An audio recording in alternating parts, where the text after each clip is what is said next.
DPTP act की reporting में IT और सिक्योरिटी का क्या पर्सपेक्टिव है, हम इसके बारे में बात करने वाले हैं। उनका क्या रोल है। बस हम सिर्फ ये एज्यूम कर रहे हैं कि सीसो और डीपीओ अलग अलग लोग हैं, जो होने भी चाहिए, क्योंकि डीपीओ जो है वो प्राइवेसी का फंक्शन है, सिक्योरिटी का फंक्शन नहीं है। मेरे यूट्यूब चैनल पे आपका स्वागत है, जिसपे हम लगातार बार बार प्राइवेसी पे और डीपीटीपी पे कुछ ना कुछ बात करते हैं। आज हम बात करेंगे कि डीपीटीपी की रिपोर्टिंग में आईटी और सिक्योरिटी का क्या पर्सपेक्टिव है। रिपोर्टिंग क्यों मैटर करती है आईटी के लिए? क्योंकि आईटी सबसे ज्यादा डेटा जनरेट करती है। क्यों? क्योंकि डीपीडीपी तो चलता ही आईटी के लिए, आईटी के ऊपर। बात ही डिजिटल कर रहे हैं, नाम से भी और काम से भी। सिक्योरिटी डेटा फीड करती है डीपीओ को, लेकिन डीपीडीपी चलता है आईटी के ऊपर, और लीडरशिप के डिसीजंस लेने में आईटी और सिक्योरिटी, आईटी सिक्योरिटी का बहुत मेजर रोल है, क्योंकि ब्रीच उन्होंने अवॉइड करना है, डेटा उनके वहां से शेयर होना है। जो रिपोर्टिंग है वो ऑपरेशंस सिस्टम और गवर्नेंस, ऑर्गेनाइजेशन के ऑपरेशंस और गवर्नेंस के बीच का एक ब्रिज है। वेल फ्रेम सिग्नल्स जो हैं वो टाइमली एस्केलेशंस में हेल्प करते हैं, और क्लियर रिपोर्टिंग मिस इंटरप्रिटेशंस को रिड्यूस करती है। बेटर रिस्क डिसीजन ले सकते हैं आप अगर आपकी अलाइनमेंट प्रॉपर है। अगर आपकी ऑपरेशंस की और गवर्नेंस की अलाइनमेंट प्रॉपर है तो रिस्क टेकिंग भी इजी हो जाती है।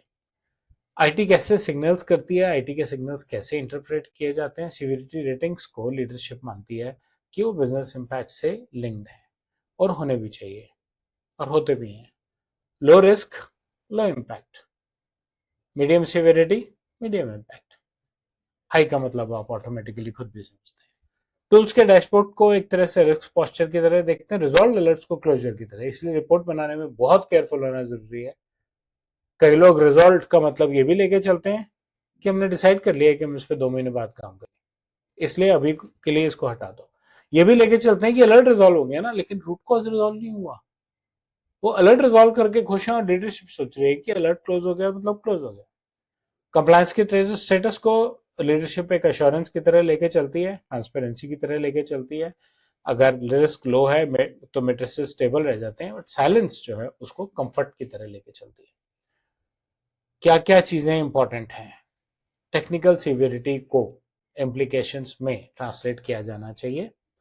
क्लैरिफाई करना चाहिए कि रेजोल्यूशन वर्ड का मतलब क्या है, अनसर्टेनिटीज हैं, कहाँ हैं, और उनको सर्टेनिटीज में कैसे बदला जाएगा। इशू आया तो एक्ट कैसे किया जाएगा, रिजॉल्व कैसे किया जाएगा।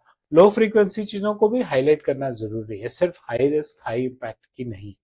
एस्केलेशन थ्रेशोल्ड्स क्या हैं, और ऑपरेशन वर्किंग, ऑपरेशनल वर्किंग और गवर्नेंस की वर्किंग, ऑपरेशनल के क्लोजर्स को गवर्नेंस के क्लोजर के साथ मैप करना इंपॉर्टेंट है। डीपीटीवी गवर्नेंस लेंस क्या कहता है? वो कहता है कि आईटी गवर्नेंस को इन्फॉर्म करती है, आईटी की रिपोर्ट से गवर्नेंस को रिपोर्ट मिलती है, लीडरशिप डिसीजन मेकिंग कर सकती है, बेटर डिसीजन मेकिंग कर सकती है। रिस्क को इम्पैक्ट में ट्रांसलेट होना बहुत जरूरी है। ट्रांसफर या ट्रांसमिट नहीं, ट्रांसलेट होना जरूरी है। एस्केलेशन से और क्लैरिटी आती है। अनसर्टेनिटी एक्सेप्टेबल है अगर वो नोन है, अगर वो बता दी गई है। Reporting should enable leadership judgement. Reporting ही लीडरशिप की जजमेंट को एनेबल करती है, इसलिए रिपोर्टिंग में केयरफुल होना बहुत जरूरी है।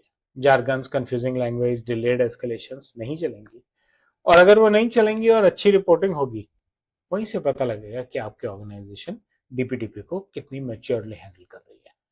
स्ट्रांग गवर्नेंस मतलब कि टेक्निकल इंसाइट्स हैं और लीडरशिप आपस में दोनों प्रॉपरली अलाइंड है।